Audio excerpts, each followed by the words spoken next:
Hey strangers, I'm Miss Boss Beauty, but you can call me Jade.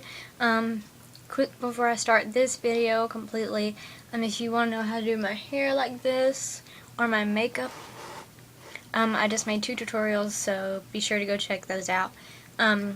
So this is my first serious kind of video. This is my first video for my series. This one's going to be pertaining to my story. This series is going to be for self-love and how to love yourself and exclude people that don't love you or support you. This is particularly pertaining to people who are slender and more on the skinny side and shorter side like me. Sorry, my phone. So I'm not like excluding people who are bigger, which I know is a problem. That's what people focus on a lot. In my other videos, it'll help with anyone who needs self-love, no matter what it is that they think is wrong with them, which they shouldn't think. But the first couple will be pertaining to skinnier people like me, because that's what people don't focus on a lot, because everyone says, well, everyone wants to be skinny like a model. But really, no, you don't. So yeah, I'm just gonna get into it, kind of tell my story. If I look down, I'm looking at my notepad to try to keep myself on track. So first things first, I've been the smallest like forever out of any of my classes or people my age, and there's a reason behind that. I'm the firstborn of my family, and usually the firstborns are a little bit smaller than every other sibling, but I was especially small. And when I was in elementary school, I didn't really pay attention to the fact that I was smaller than everyone else and I wasn't growing as much as everyone else, but at the end of elementary school in 5th grade and beginning into middle school, a lot of people started saying stuff. People started calling me anorexic, bulimic, just skinny, bony, shorty, all that kind of stuff. And it started to affect me and think a lot of that about myself, even though the anorexic and bulimic part isn't true, but I knew what was going on with my body and no one else did, and I was too shy to tell people the right thing. So I'm going to do that right now. First thing, when I was in 5th grade, about to grad to middle school, I went to the doctor and they discovered, I was significantly behind everyone else, and I wasn't hitting puberty as fast as everyone else and things like that. I've never weighed more than probably 90 pounds in my life. I don't even know if I've ever reached 90. I stay typically about 80 or 85. And I'd appreciate if people didn't comment, well, I wish I was that big or whatever, because that's the whole point of this video. So I went to see a specialist at the Children's Hospital. Her name was Dr. Rinkin. She was a lovely, lovely lady, and she helped me a lot. I was diagnosed with growth hormone deficiency, which means that my body doesn't make the growth hormone as prominent as it should, so that I can take in the nutrients I get from food and activities and things like that. So I didn't grow like I should be, and I was pretty much stuck in one place for a really long period, and if I hadn't started hormones, then I would have stayed.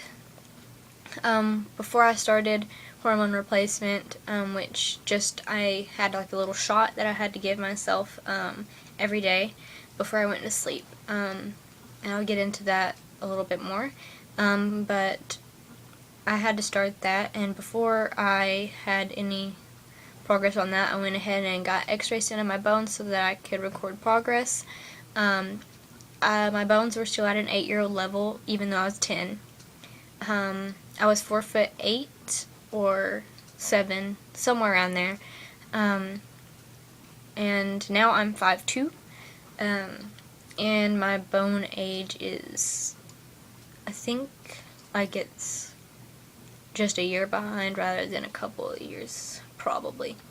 But I'm pretty normal height compared to all the girls of my age, so that's good. 5'2" now. I still weigh about 80 to 85 pounds. Last time I checked, I was 83. So yeah, I'm skinny and bony. But when I was in 6th grade, I wanted people to stop saying things about me, so for my 4-H speech, I wrote it on my growth hormone deficiency and what I do and how I'm that small and everything. And a lot of people shut up about it since they knew what was exactly going on. I'm not doing this to myself. My body just does it, and yeah, it hurts sometimes, but actually it's kind of a blessing in some ways pertaining to how people perceive me. So after that, a lot of people understood, and they didn't really say anything about that anymore, especially the anorexic and bulimic part. No one said that, which was good because I would never harm myself in that way. And I know a lot of people have serious issues with that, and it shouldn't be taken lightly. So there's one point. Always remember to know a person's story before you start saying anything about them. And even if you know the story, you shouldn't say hurtful things anyways, because it can make the situation worse. As for growth hormone deficiency and the hormone replacement itself, I just took a shot every day, either in my thighs, my stomach, or my butt. And I did that for about, I think it was like 3 or 4 years. I did that, but then I stopped.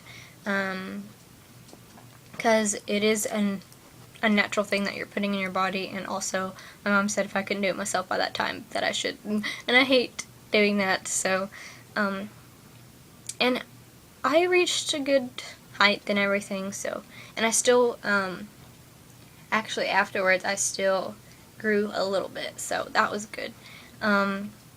This may be a little bit personal, but I'm just going to go ahead and say that it took me a long time to reach puberty.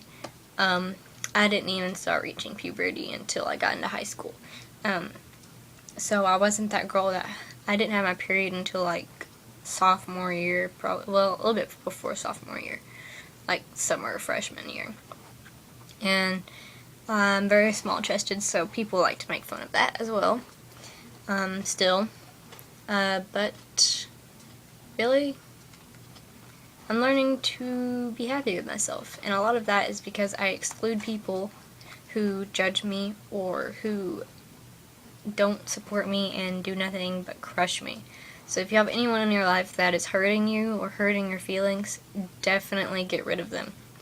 If it's your family, I know how that feels. So all I can say about that is try to ignore them as much as possible and find someone that you can focus your attention on that loves you for who you are and will support you in all of your decision making. Also, just a quick tip, and I'll be making other videos on how to love yourself and things to wear that make you feel better about yourself and such like that.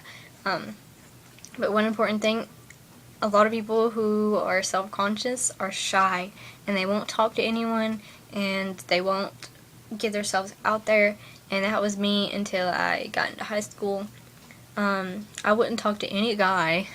I was very self-conscious about that because a lot of people say, well, guys don't like bones, they like curves or whatever, and that's extremely hurtful, actually, because, one, that's stereotypical, two, you're making yourself feel better about you being big, when really, it doesn't matter how big or small you are, there's always going to be someone out there that loves you. You can't put a stamp on a whole kind of people, so yeah. But you should always get out there, because before I started getting out of my shell, it was horrible. I did nothing but think about how bad I was, how bad I looked, how I didn't love myself, how other people didn't love me, or whatever. And then I got rid of all my friends, so-called friends that didn't even care about me, people in my life that didn't care about me, and I got two wonderful friends that I've been friends with Jessica for almost 4 years now, and my boyfriend Jack, who I've been dating for 2.5 years now, and they've let me learn to love myself and to embrace everything that I am, which is important, and they support me through no matter what I do, and I'm really thankful for them. And so Jessica, which is on YouTube, Jessie Cupcake Face, thank you for being there for me and making me realize that I'm worth being loved, and also Jack for loving me and letting me know that no matter what people think, you're always there. Also, be optimistic. Once you get all the negative out of your life, you'll have nothing but good to look at. And so whenever something negative comes along the way, I now see it as, well, it happened for a reason, and there's always a good side to it. So that's another thing that helps you. Mind over body, people. Mind over body. So, like I said, I hope this let you know a little bit more about me, and hopefully you'll continue watching these videos. So the next video I'll be making is about outfits for different body types and everything like that, and I'll be making Start to Love Yourself program kind of thing, where things you can do every day to help yourself a little bit more. And so yeah, I think that's about it for this video. I hope that everyone enjoyed this and you'll continue watching this, and please share it for people who you know who are having problems with their self-love, and I hope this gets to where you know me a little bit better. And so yeah, thank you for watching, and remember to have a good day and stay happy.